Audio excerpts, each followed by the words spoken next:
Right, so maybe the first piece of advice is be open to advice.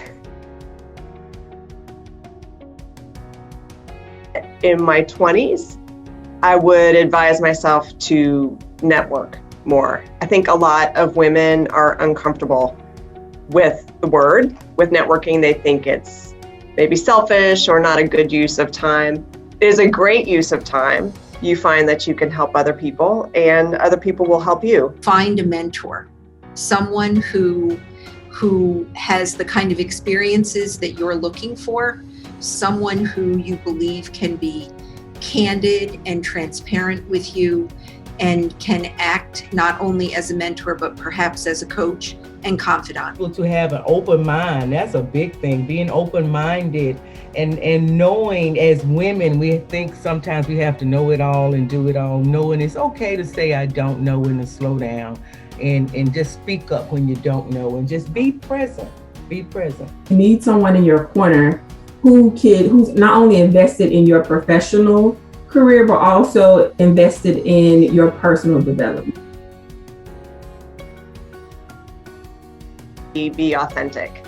I modeled my behavior sometimes on my boss or other leaders, and it took me a while to find my own way of leading that felt right and got results.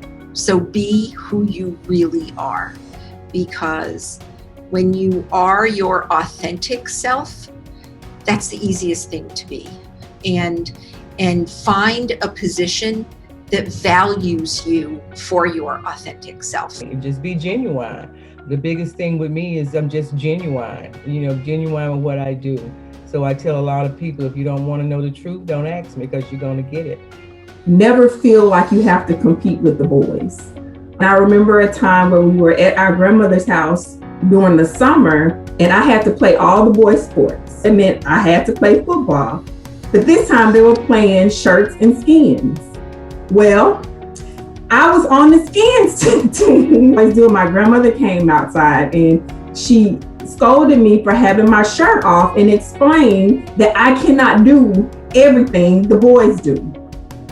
Bit upset, but then I started to realize, and even in my professional career, that I don't have to do what the boys do. Or so instead of competing, celebrate those differences. Use your voice.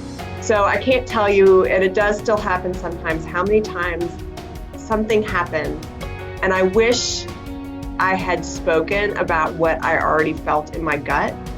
So when you're at the table, when you have an opportunity, make an opportunity, use your voice, speak what you see. You hardly ever regret it if you do it in a way that's respectful and compassionate.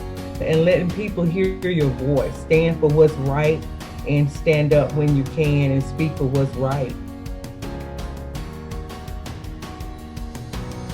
Career paths, hardly ever straight. They are never a straight line from A to B. There are usually some curves along the way.